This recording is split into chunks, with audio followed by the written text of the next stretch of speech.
Hey, what's going on? Taha Photo here. Today we are going to change things up. We're heading into the studio for a portrait session with my dear friend Tanika Charles. Of course, we're going to have elements of the street in our portrait session, composition, lighting, mood, all that stuff. So what is the point of today's shoot? Well, I want to give you a little bit of context because we are going in studio and I'm known for street, but I also love portrait work. So let's rewind about a year and a half, almost 2 years ago, just before all this madness with lockdowns and craziness like that. I had this wicked flow of doing street, and then I was getting a lot of requests to do some portrait work and work with brands, musicians specifically, and they wanted me to shoot, you know, their cover or just some promo photos. And so I was excited about that, and I thought it was a great challenge. My thing was like, let's shoot some street and then keep it creative and keep the juices flowing. Let's do some portrait work. Let's work with some brands and then hop back into street and get inspired and re-inspired in different ways, and then practice our lighting in studio. And so I had this beautiful flow, telling stories, soulful stories through my lens, whether it be street or portraiture. And then of course, tons of lockdowns. So to me, it became kind of stagnant. And if I did shoot, street was just way easier because it's just you're heading out for yourself only. So that's why today's shoot is really exciting to me, because it's an opportunity to get back in the studio and do something that I really love, which is creating moments with other creatives. But of course, with each shoot, you gotta go in with a plan, right? So before we get into the studio, you gotta be inspired, or at least have some kind of mood board to get the juices flowing. So that's exactly what I did. It's what I usually do with all my shoots. So I hopped onto Pinterest and just kind of lay out what exactly I was trying to portray, and just started pulling things based off of my conversations with Tanika. So hopefully we can put together the 3 things that I think are vital to this shoot. So number 1 is a moody pop of color. Number 2, soulful confidence. How do we translate soulful confidence to visuals? And number 3, a timeless pose. I know it sounds a little weird, a little silly, but if we can get that, then I know that we've covered everything that we set out to do. The more planning you do, the more prep work, then on the other end, you're gonna have more success. So that's the goal for today. Hopefully it works out. At the end of the day, it's just good to be back in studio, so I'm excited about that. I'm glad that y'all are here for the journey. Let me know in the comments below if you shoot portraits yourselves, if you go back and forth with street. I can't be the only one, right? So let's get in studio now. Let's go.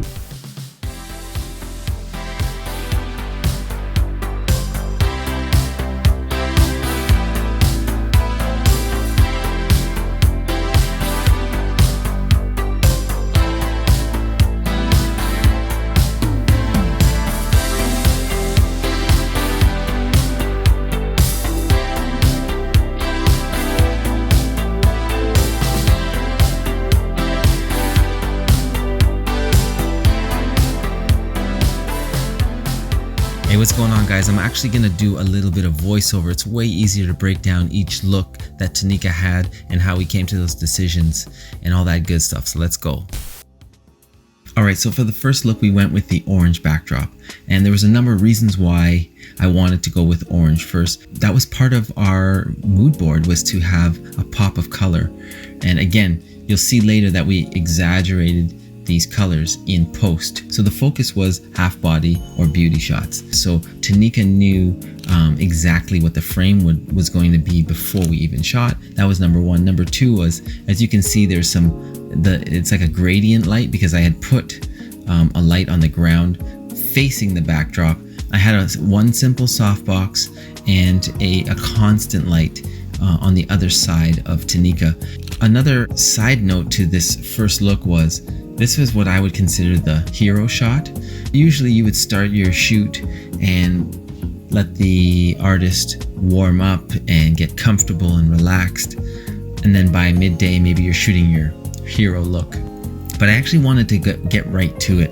I made a decision going in that we'd shoot with the orange first to get that hero shot out of the way, because I just felt like I hadn't worked with Tanika in quite some time. I hadn't been in the studio in quite some time because of all these lockdowns. So this was like the perfect time to try and get this energy that was all balled up. Tanika really trusted me. That meant going forward, if I suggested anything, there was a better chance that we were on the same page because she saw the results from that first shot. Okay, so let's move on to look number 2, which was another beautiful look. And she had like this green top on with these pink earrings and this pink lipstick. It just really went well together. Again, always keeping in mind your inspo board. Actually, I have it on my phone and I'll look at it from time to time throughout the shoot just to remind me and keep it top of mind that we are going to have exaggerated colors in post, so don't worry. So let's just go through a few of these portraits so you can see what I'm saying.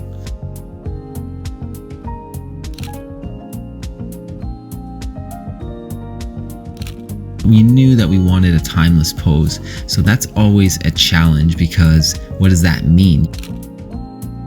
You have to kind of search and try different poses and then land on the one that you think is, timeless. I really reminded myself of that throughout the shoot. So moving on to look number 3, which I would consider a mixture of look 1 and 2 combined.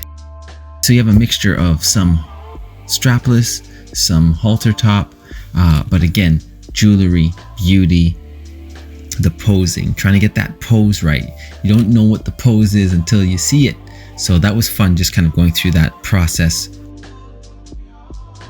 You never know, even though you have the clothes, you say, okay, this is what we're going to be wearing. You just never really know until you see how it looks actually on camera.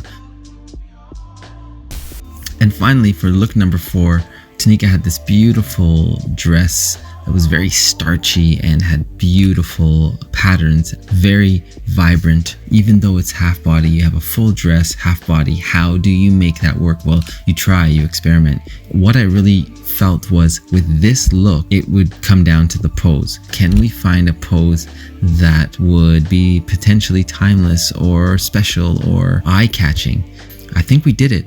Tanika had a little fun with it. She was smiling and, it's the end of the day now. She was such a trooper just getting through all of these looks. And so I was grateful for her energy and keeping it up the whole day because it's not easy to do all that. All right, so that is a wrap on today's in-studio portrait shoot with Tanika Charles. Man, I had such a blast, not just working with Tanika, because working with Tanika is always special, but what I also loved was to get in the studio with other creative people, whether it's makeup artists, wardrobe, video, photo, it doesn't really matter. To me, that is part of where your creative vibes come from. If you're able to get in the studio and work with people that are also creative, I feel like sky's the limit. You really express yourself in ways that you never thought you would. And I feel like today I really got back into that vibe of back and forth with the artists and other creative people, because sometimes with street, as you know, you are on your own. And trust me, I love shooting by myself. I don't need a million people around unless we do a photo walk, then y'all are welcome, of course. But for the most part, street, I'm focused, I'm doing my own thing. It's like therapy and I'm in my element. But when you're working with a client, you always want to bring your A game, but also challenge yourself, right? Today, I was able to challenge myself like I haven't been able to in a long time. So super hype about that. Hope you guys enjoy the photos. So until the next video, stay creative and believe in yourself. Peace.